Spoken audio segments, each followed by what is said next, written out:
बाबा ने तो मुझको हमेशा के लिए त्याग दिया, लेकिन इन्होंने कोशिश करना बंद नहीं किया, बराबर कोशिश करती रही। और जानते हो, 1-2 साल भोले बाबा गुस्सा नहीं रहे, 1-2 साल नहीं। आधुनिक समय की नारी इतना इंतजार नहीं कर पाएगी। जानते भोले बाबा कितने साल गुस्सा रहे?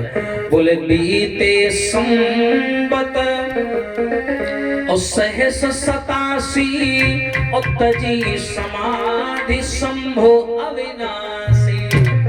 संबत माने साल, सहस माने हजार, 87 माने 87,000 साल तक भोले बाबा ने आंखें नहीं खोली और इन्होंने बराबर इनको मनाने का प्रयास किया। 87,000 साल बाद जब समाधि खुली तो भोले बाबा एकदम शांत चित्त पर्वत पर बैठे, बोले नहीं किसी से, आंखें खुल गई, शांत बैठे। गढ़ों ने देखा, गढ़ों ने जाकर सती को बताया, मैया बाबा जग गए। पार्वती को लगा तने साल हो गए, हो सकत पुरानी बातें भूल गए हुए, अब गए हुए तेरे उलझ गया, पत्नी बगल में बैठी गई। अच्छा, बगल में पत्नी का आसन होता है। भोले बाबा तुरंत फटकार लगाई, चलो उठो, सामने बैठो। सामने बैठा लिया। क्यों? सामने माँ का आसन होता है, माँ पुत्र को भोजन देती है, सामने से देती है। सामने बैठा लिया। बोले सामने बैठो, तुमको क्या लगा हम सब भूल गए? पार्वती बोली हाय का सब याद ही है, हमको लगा सब भूल गए होंगे। अब भोले बाबा बोले सुनो, जिस राम के बारे में तुम्हारे अंदर इतनी शंका है, उसी राम की चर्चा में तुम्हें सुनाऊंगा, तब तुम जानोगे कि राम वास्तव में है क्या। तुम राम के नाम को परख रही हो, राम से बड़ा राम का नाम है, इतना ध्यान रखना। आज मैं तुम्हें बताऊंगा कि वास्तव में राम कौन है। सामने बैठो और राम की चर्चा सुनो। अब सती जी जानती हैं, दूध का जला मठा फूंक फूंक के पीता है। जानेंगे कि एक बार गलती हो गई है, दोबारा गलती नहीं करेंगे। भोले बाबा जो बोलेंगे हम वही करेंगे। सामने आराम से बैठ गई और जो कह रहे भोले बाबा आराम से कथा सुन रही, आराम से, नहीं सीधा है नहीं सीधा है। जनती है 87,000 साल बाद जागे हैं, और की गलती है कि पता नहीं कब जागे। इसलिए शांत बैठ गई और कथा सुनने लगी। भोले बाबा राम कथा सुनाने लगे। कैसे? अरे हम तो राम जी के और राम जी हमारे हैं, हम तो राम जी के, राम जी हमारे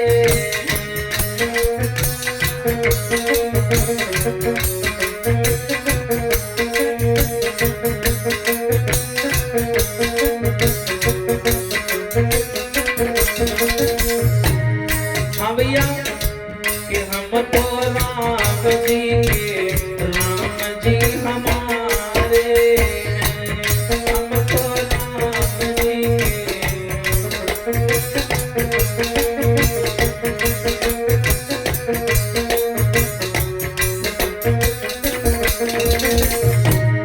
वे तो जग के पालनहारे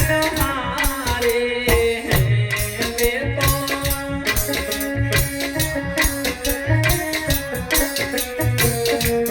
वे तो जग के पालनहारे हैं, हम तो राम जी के, राम जी हमारे।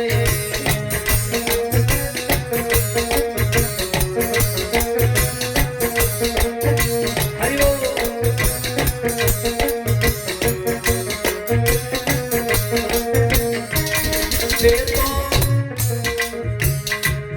हम आए द्वार तुम्हारे हैं,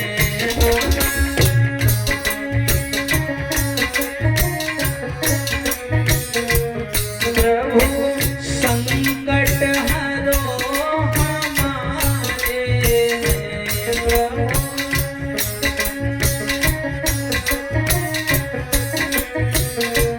हम तो राम जी के, राम जी हमारे हैं, हम तो राम जी के,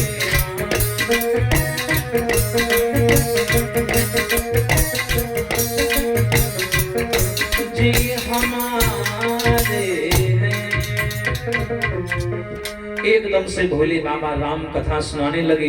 2-3 दिन गुजर गए। अब मैया सती ने कोई भूल नहीं की, आराम से रोज जाती हैं, कथा सुनती हैं, अपना काम करती हैं, फिर चली जाती हैं। 3-4 दिन गुजर गए। एक दिन की बात, भोले बाबा कथा सुना रहे, मैया सती सुन नहीं। तो सती ने क्या देखा कि आसमान से, आकाश मार्ग से कुछ विमान जा रहे हैं। विमान, उन विमानों में बड़ी सुंदर सुंदर देवियां बैठी हैं, श्रृंगार किए, देवता बैठे हैं, कहीं जा रहे हैं। तो मैया सती ने प्रश्न किया, बाबा एक बात बताओ। हाँ पूछो, ये विमान कहाँ जा रहे हैं? तो भोले बाबा बोले, ये विमान तुम्हारे मायके जा रहे हैं। मायके? मायके में क्या है?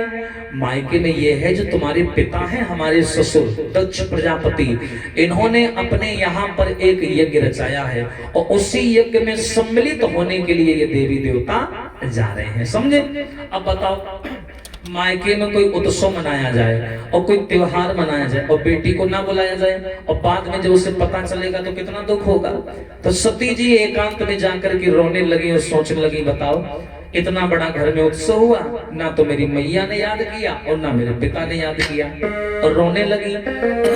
लेकिन भले मायके में कोई ना बुलाए, आदमी तो एक बार ना भी जाए, पर बेटियों का दिल नहीं मानता।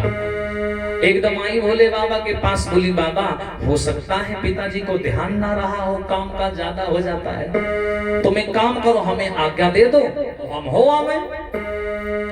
भोले बाबा बोले नहीं, आवत ही हर से नहीं, नयनन नाई स्नेह, तुलसी वहां न जाइए, चाहे कंचन बरसे में।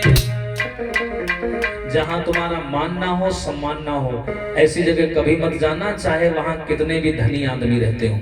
तुम गरीब हो, लाचार हो, छोटे हो, सब कुछ बढ़िया है, किंतु मर जाना, गर्दन कटवा लेना, किंतु स्वाभिमान से कभी समझौता न करना। अरे जिस मनुष्य का स्वाभिमान अगर मर जाए, उसके बाद भी अगर वो जिंदा है तो जिंदा होते हुए मुर्दे के समान है। भोले बाबा बोले, मेरे यहाँ खाने को भले ही कम है, मैं गरीब हूँ, किंतु मैंने किसी के आगे हाथ नहीं फैलाया, दौलतमंद व्यक्ति के आगे। मैं चाहूं तो मेरा ससुर इतना बड़ा आदमी है, दक्षों का स्वामी है, प्रजापति है, तो मैं चाहूं उसे धन मांग करके गुजारा चला सकता हूँ, पर मैंने कभी ऐसा नहीं किया। मैंने अपने स्वाभिमान का समझौता नहीं किया। वहां से कोई बुलावा नहीं आया, कोई पत्र नहीं आया, इसलिए तुम वहां नहीं जाओगे। जानती हो क्यों? जिस जगह पे अपना मान न हो, उस जगह पे जाना ना चाहिए।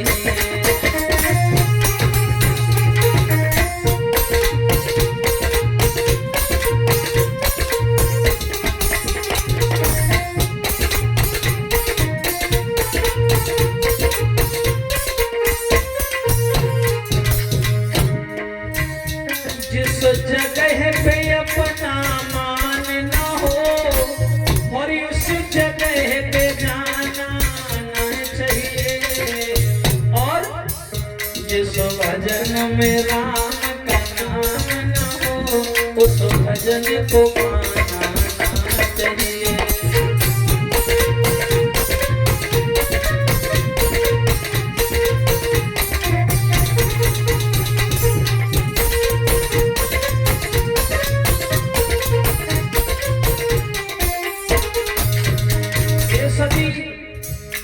कहते हैं जहां पे अपना मानना हो, सम्मान ना हो और वहां से कोई बुलावा ना आए, ऐसी जगह मत जाओ, बिल्कुल नहीं।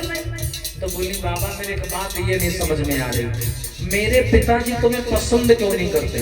बोले बात ऐसी है, एक बार तुम्हारे मायके में हो रहा था यज्ञ, तो तुम्हारे पिता जो थे वो मुख्य यजमान थे, तो यज्ञ में सब देवताओं को बुलाया गया, हम भी गए थे, हमें भी देवताओं की श्रेणी में रखा जाता है। तो वहां सारे देवता बैठे थे, दक्ष आया नहीं था, उसके आने में लेट हो रहा था, यज्ञ शुरू नहीं हुआ। तो हमने सोचा एक काम करें, जब तक वो नहीं आ रहे हैं ससुर, तब तक आंख बंद करके थोड़ी देर भजन कर ले भगवान का। तो हम आंख बंद करके बैठ गए और बैठे बैठे हम इतना गहरे ध्यान में चले गए, हमें कुछ पता ही नहीं चला।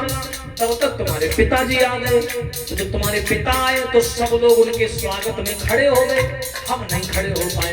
क्यों? क्योंकि हम आंख बंद किए ध्यान में थे। तो तुम्हारे ससुर ने क्या किया, हमें भला बुरा बोला कि एक तो गरीब है, फकीर है, फक्कड़ है, फिर भी मेरा सम्मान नहीं किया, मेरे भाग्य फूट गए जो मैंने इसको अपनी बिटिया दे दी। ऐसे ऐसे ताना मारने लगे तुम्हारे पिताजी। तो जो हमारे साथ में नंदी रहता है ना, उसने श्राप दे दिया कि जाओ, तुम भोले बाबा को हमारे गाली दे रहे हो, बकबक कर रहे हो, तो आज से जाओ तुम्हारा सर बकरे का हो जाए। तो हमारे नंदी ने तुम्हारे पिता को श्राप दे दिया, उनका सर बकरे का हो गया। जो बकरे का श्राप दिया तो नंदी बैल को बोला जाता। तो वहीं पर खड़े थे भृगु ब्राह्मण। भृगु ने नंदी को श्राप दे दिया कि जाओ, तुम जिंदगी भर ऐसे ही बैल रहोगे और जीवन भर बोझ उठाओगे। तो नंदी ने इनको श्राप दे दिया, बोले जाओ तुम पंडित हो, जिंदगी भर भिखारी मंगी हो जाओ। उसने इनको श्राप दे दिया। अब भोले बाबा का है लग, बताओ ये यज्ञ समारोह रहा है और ये श्राप समारोह हो गया। यहाँ जमन पा रहा है, याद दूसरे श्राप नहीं रहे, कोई किसी की सुन ही नहीं रहा है। तो भोले बाबा बोले इसलिए हम वहां से उठ करके चले आए और उसी दिन से हमारी और तुम्हारे पिता की दुश्मनी बन गई। इसीलिए वो सबको बुलाता है लेकिन हमें नहीं बुलाता। इसीलिए मैं कह रहा हूं मत जाओ, चाहे बेटा कितना सज्जन होए और सिर पे बिठाना ना चाहिए, और चाहे बिटिया कितनी प्यारी होए घर घर में घुमाना ना चाहिए।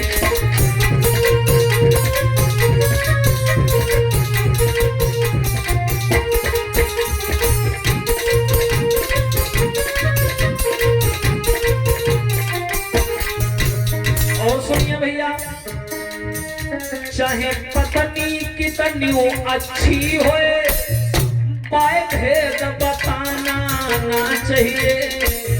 हम कितनी भी पढ़ी लिखी हो, अपने हृदय का व्यक्तिगत भेद जो तुमने अपने किसी खास को भी नहीं बताया तो इनको भी मत बताना। इन्हें लगा है शराब, इनके पेट में कोई बात रुकत नहीं। चाहे नारी कितनी अच्छी होए, पाए भेद बताना ना चाहिए, और चाहे भैया कितना बैरी होए, बस भेद छुपाना ना चाहिए।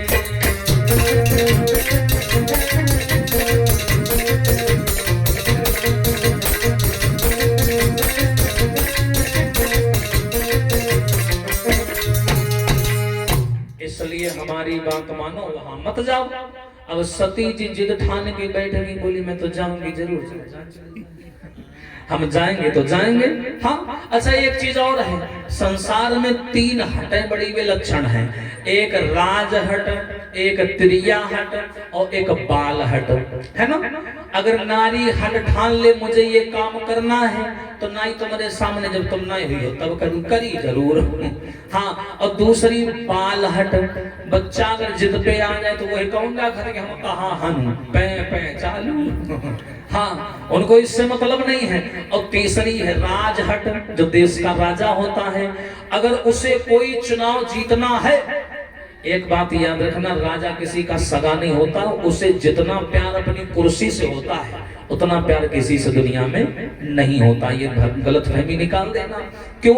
उस कुर्सी को पाने के लिए, उस पद को जीतने के लिए और चुनाव जीतने के लिए अगर उसके रास्ते में उसका सगा बाप भी बाधा बनेगा ना, तो सगे बाप को मरवा देगा। इतना ध्यान रखना, राजा की हट इतनी खराब होती है। अगर 10,000 आदमी मरने हैं तो राजा 10,000 मरवा देगा, लेकिन अपना चुनाव जरूर जीतेगा। इतना ध्यान रखना, ये 3 हटें बड़ी खराब होती हैं। अब ये भी हट ठान के बैठ गई, बोले हम जाएंगे। अब भोले बाबा जानते हैं कि बुलावा आवा नहीं है, बिना बुलाए जाई है, उनकी आग दिक्कत है, इनका बात नहीं बर्दाश्त होती है। अब ये हुआ जाए कोई गलत सलत बोल देने से पता नहीं क्या कह दे।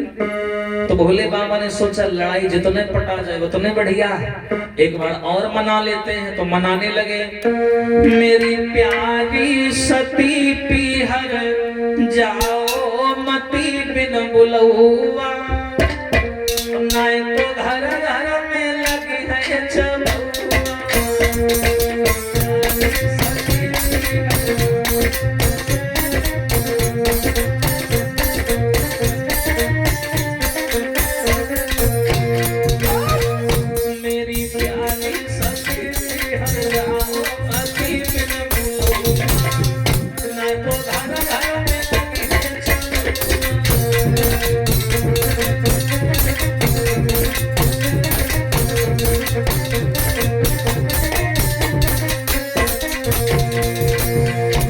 जाओ, हमारी बात मानो, वहां तुम्हारा अपमान अवश्य होगा।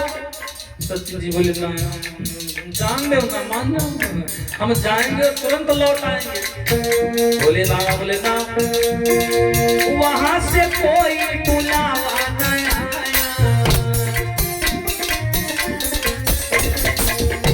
वहां से कोई बुलावा नहीं आया,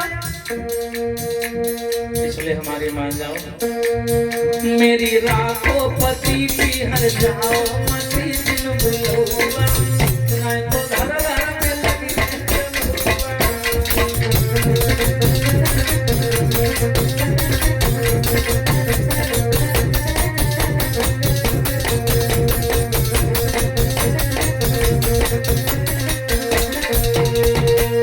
इसलिए मत जाओ। अब सती जी कथा वथा गई बोली, कोने बैठ गई, हटे सुबहावे लगी, रोवे लगी। जब रोवन लगी, भोले बाबा जाने के लिए ड्रामा शुरू। अच्छा जाओ महारानी बनी हो है नहीं, एक काम करो जाओ। अब ये आई बढ़िया खुशी से श्रृंगार किया। अब देखो भोले बाबा बेचारे जैसे हैं रूखा सूखा, वैसे अपना सजी, जो था इनके पास लंगड़ हिल गएगा बन चली। अब वहां से भोले बाबा ने 2 गढ़ इनके साथ भेज दिए, बोले जाओ मैया को देखे रहना। अब जैसे ये चली बड़ी हौसला, हम मायके जाएंगे, माँ मिलेंगी, बहन मिलेंगी, सब मिलेंगे, अच्छा लगेगा। लेकिन ये नहीं जानती कि हमारी स्थिति क्या है। अब ये वहां पहुंची तो इनकी सगी बहनें जो थी इनसे बड़ी, तो ये अच्छे अच्छे घरों में ब्याही थी, तो बढ़िया गहने आभूषण पहन के आई थी। और ये बेचारी अपन सिंपल सादा जीवन अपन पहुंच गई। तो इनकी बहनों ने जब देखा तो दुनिया भर की बातें बनाने लगी। बोले यार नहीं देखो बोले दूसरी कह लगी, आए रहा तो कम से कम ढंग के कपड़े पहने के चली जाए, चली जाए बैली को। तीसरी कह लगी, देखो देखो देखो कुछ नहीं पहने, ऐसे चली जाए बिना बुलाए, किसी ने बुलाया तक नहीं। ऐसी ऐसी बातें जैसे आजकल करती हैं सब करने लगे। तो मैया सती ने जब सगी बहनों की बातें सुनी तो बुरा तो लगा, लेकिन भोले बाबा ने कहा था कि कोई कुछ बोले तो ज्यादा जवाब मत देना। सुनाने वाले से ज्यादा बड़ा सुनने वाला और बर्दाश्त करने वाला होता है, तुम जाओ। अब सती ने बहनों की बात पर ध्यान नहीं दिया, आगे बढ़ी तो माँ मिल गई। माँ जैसे माँ मिली तो सती ने माँ से पूछा, मैया एक बात पूछो। माँ ने देखा, माँ ने झपट करके बिटिया को सीने से लगा लिया। माँ माँ होती है, माँ बाप में इतना ही फर्क है। माँ जब बोलते हैं तो मुंह खुल जाता है, बाप बोलते हैं तो मुंह बंद हो जाता है। माँ ऐसी ममता की प्रतीक होती है कि माँ के सामने अच्छों अच्छों का मुंह खुला रहता है, जो मन में आता सो बोल देते, शर्म नहीं आती। बेटियां हो चाहे बेटा हो, माँ के सामने हर बात खुल के कह लेते हैं, परंतु पिता के आगे बेटा हर बात खुल के नहीं कह पाता। यही माँ पिता में फर्क है। तो माँ से कहने लगी, माँ क्यों नहीं बुलाया मुझे, मेरी सगी बहनों को बुलाया, मेरे रिश्तेदारों को बुलाया, परिवार वालों को बुलाया, किंतु मुझे क्यों नहीं बुलाया। रोने लगी सती, मुझसे भूल बनी क्या भारी, जो भूली गई मैं तारी।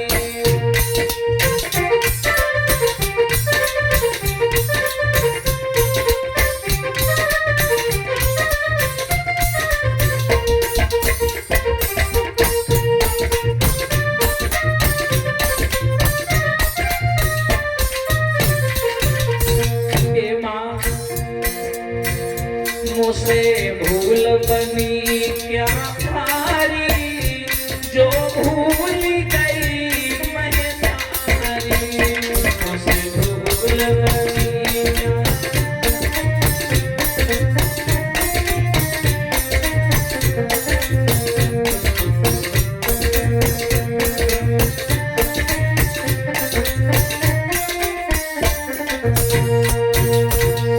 एकदम माँ ने कहा, बिटिया मेरी कोई गलती नहीं है। जब तुम्हारे पिता सबको पत्र लिख करके बुला रहे थे ना, तो मैंने उनसे कहा एक काम करो, एक पत्र अपनी कैलाश वाली बिटिया को लिख दो, वो भी आ जाएगी। तो बिटिया तुम्हारे पिता ने हमको डांट दिया, फटकार दिया कि सबको बुलाऊंगा, उसको नहीं बुलाऊंगा, उससे नफरत है, ऐसा बोलने लगी। तो बताओ बिटिया मैं क्या करती। माँ सती समझ गई कि सब मेरे पिताजी ने किया है। बोली माँ पिताजी कहाँ है, मैं उनसे मिलना चाहती हूँ। माँ ने कहा बिटिया उनके सामने ना जाना, वो तुमको देखेंगे तुरंत उनके अंदर आग लग जाएगी, पता नहीं तुम्हें क्या बोल दे, मत जाओ। बोली नहीं मैं उनसे पूछूंगी जरूर उनको हमसे दिक्कत क्या है। भोले बाबा से दिक्कत है मत बुलाते, हमें तो बुलाते कम से कम, मुझे तक नहीं याद किया, मैं उनसे एक बार पूछूंगी जरूर। अब सती वहां से चली तो सामने से यज्ञ से होकर के दक्ष प्रजापति लौट रहा था, इनका पिता। सती ने दूर से देखा पिताजी आ रहे हैं, हमको देखेंगे गले लगा लेंगे, पर वहां उल्टा हो गया। दक्ष प्रजापति ने जैसी सती को देखा फटकार लगाई, सती वाह, कोई पत्थर नहीं भेजा, कोई बुलावा नहीं भेजा और बिना बुलाए तुम चली आई, तुम्हें शर्म नहीं आती? अगर तुम कैलाश वालों की आंखों में जरा सा भी लज्जा का पानी बचा ना, तुरंत यहाँ से चले जाओ, कोई आवश्यकता नहीं मुझे तुम्हारी। इतना बुरा बुरा बोल दिया पिता ने। बताओ मायके में अगर पिता ऐसे बोल जाए तो बिटिया के दिल पे क्या बीतेगी। सबसे बड़ा सहारा शादी के बाद मायके का ही तो होता है। अब सती जान गई कि एक तो भोले बाबा ने पहले ही हमको ठुकरा दिया, माँ मानते हैं पत्नी तो मानते नहीं है, और दूसरा मायके वालों ने भी ठुकरा दिया, अब तो ऐसी जिंदगी बेकार है। और तीसरी हमने गलती एक बार और कर दी कि भोले बाबा की बात नहीं मानी, अपनी मनमानी करी और यहाँ आ गए, जबकि भोले बाबा ने मना किया था कि वहां न जाओ। हमने मनमानी की, अब हमारे साथ में यहाँ उल्टा सीधा हो रहा है। सती जी आगे गई जहां पर यज्ञ हो रहा था। सती ने देखा कि यज्ञ में सबका भाग है, लेकिन भोले बाबा का कहीं भर भी भाग नहीं है। ये अपमान सती से नहीं देखा गया। क्यों नहीं देखा गया? पतिव्रता कैसी होती है ये पद चलन लुगाई क्या जाने, जाके नए पाँव बिमाई गई सो पीर मराई क्या जाने।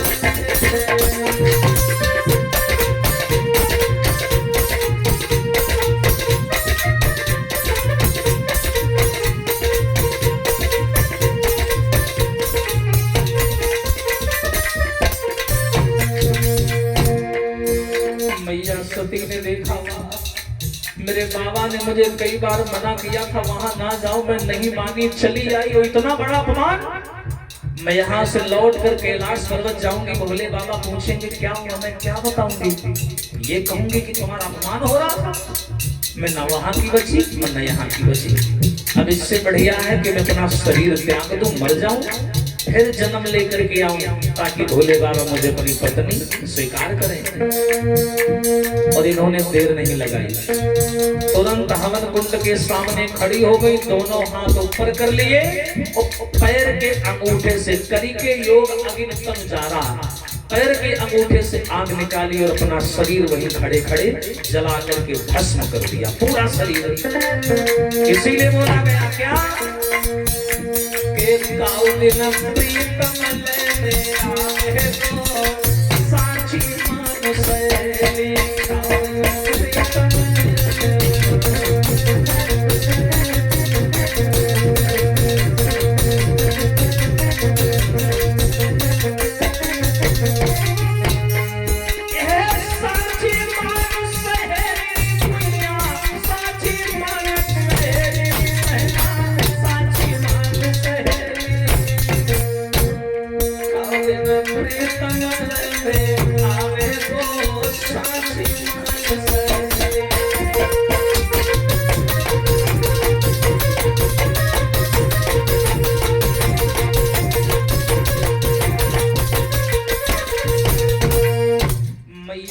ने दोनों हाथ ऊपर खड़े किए, आवाज लगाई, अग्निदेव, पवन देव, सूर्य देव, आज मैं अपना शरीर नष्ट करने जा रही हूँ। और ऊपर हाथ उठा करके पैर के अंगूठे से अग्नि को निकाला, पूरा शरीर भस्म कर दिया। अब दो गढ़ जो भेजे थे भोले बाबा ने, वे बेचारे मारपीट करने लगे। तो भृगु महात्मा ने दोनों को इतना पीटा, दोनों बेचारे रोते रोते कैलाश पर्वत आए। भोले बाबा बोले क्यों बेटा, सती को कहाँ छोड़ आए? तो दोनों रो करके बोले बाबा मैया सती अब दुनिया में नहीं रही। क्यों, क्या हुआ? मैया सती जब मायके गई, सगी बहनों ने अपमान किया, पिता ने अपमान किया, ये दो अपमान तो सह लिए उन्होंने, लेकिन जब तीसरी जगह हवन में तुम्हारा अपमान देखा तो ये अपमान वो सह नहीं पाई, अपना शरीर जला दिया। अब जैसे ही भोले बाबा ने सुना, पहले तो भोले बाबा इनको मां मानते थे, लेकिन जब तक कोई इंसान हमारी जिंदगी में होता है, अब बिना खोजबीन बिना मेहनत के कोई आदमी मिल जाए तो हमें उसकी कीमत नहीं समझ में आती, लेकिन जब वो हमारी जिंदगी से चला जाता है तब हमें उसके ना होने का एहसास होता है। तो भोले बाबा गुस्से में आ गए और जटा निकाली, और निकाल करके एक जटा तुरंत पहाड़ की चोटी पर पटक दी। क्या किया? अरे तब जटा धरनी दे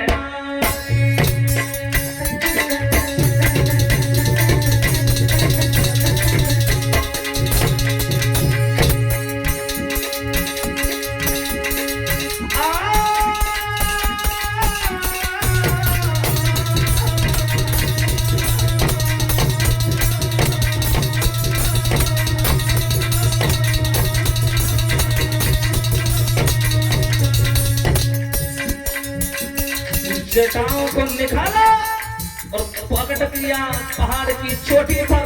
और क्या किया बाबा ने? हमारे सब जटा धरनी में मारी, और प्रगटो वीर भद्र बलधारी।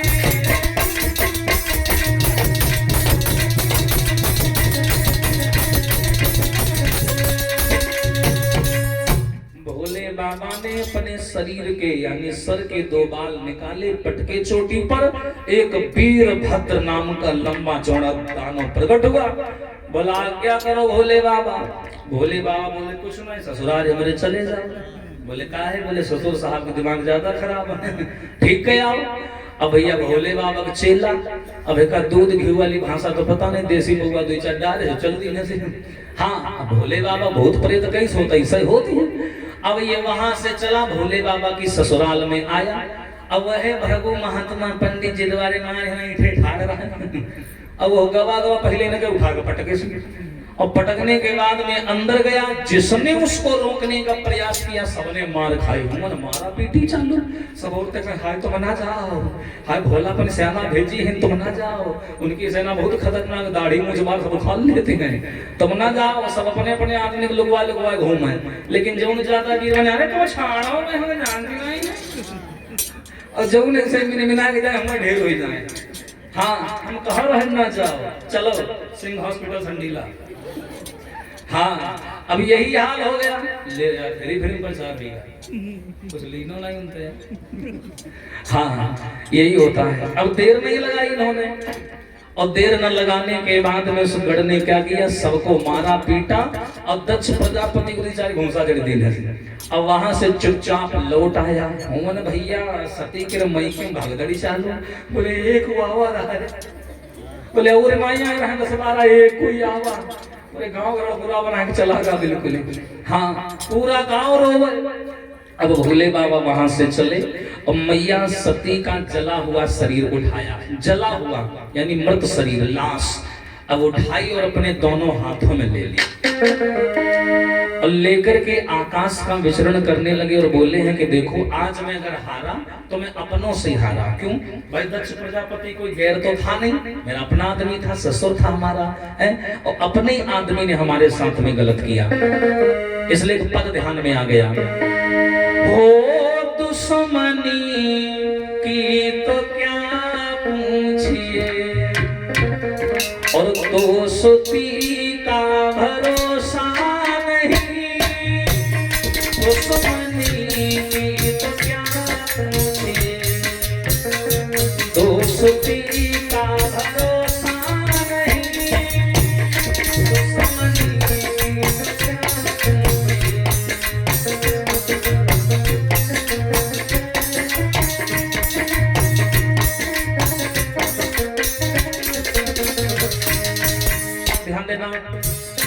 दुश्मनी की तो क्या पूछिए, दोस्ती का भरोसा नहीं। ये भैया आप हमसे भी पर्दा करो, हमसे भी, आप हमसे भी पर्दा करो, और अब किसी का भरोसा नहीं, आप हमसे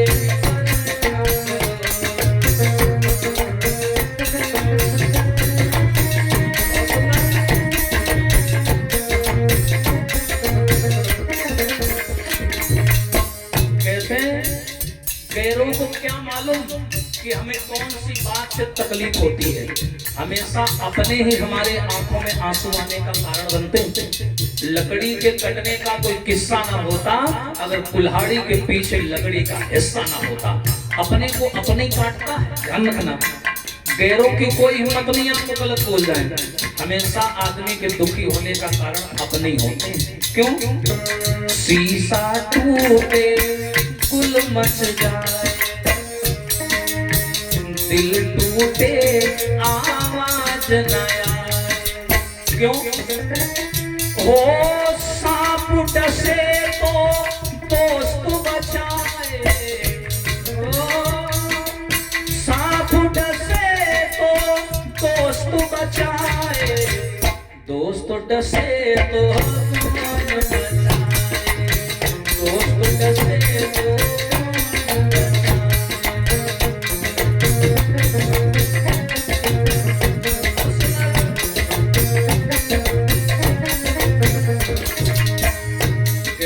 शीशा टूटे गुल मच जाए, दिल टूटे आवाज ना आए, सांप डसे तो दोस्त बचाए, और जब दोस्त ही डसे तो कौन बचाए। इसलिए बच के रहना भैया, जहां ज्यादा भरोसा वहीं ज्यादा नुकसान। कैसे? एक कहावत सुनी होगी आपने, क्या? अपनों से तो गैर ही अच्छे, हो अपनों से तो गैर ही अच्छे, और घर का भेदी लंका ढाले।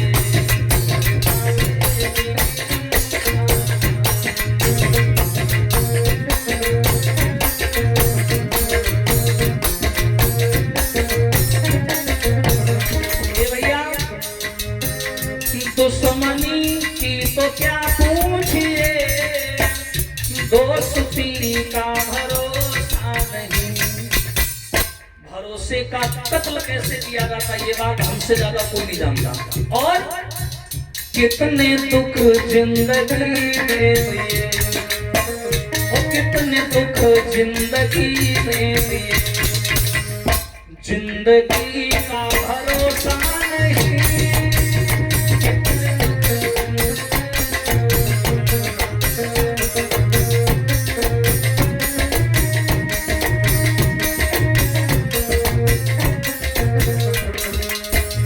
जिंदगी का भरोसा नहीं।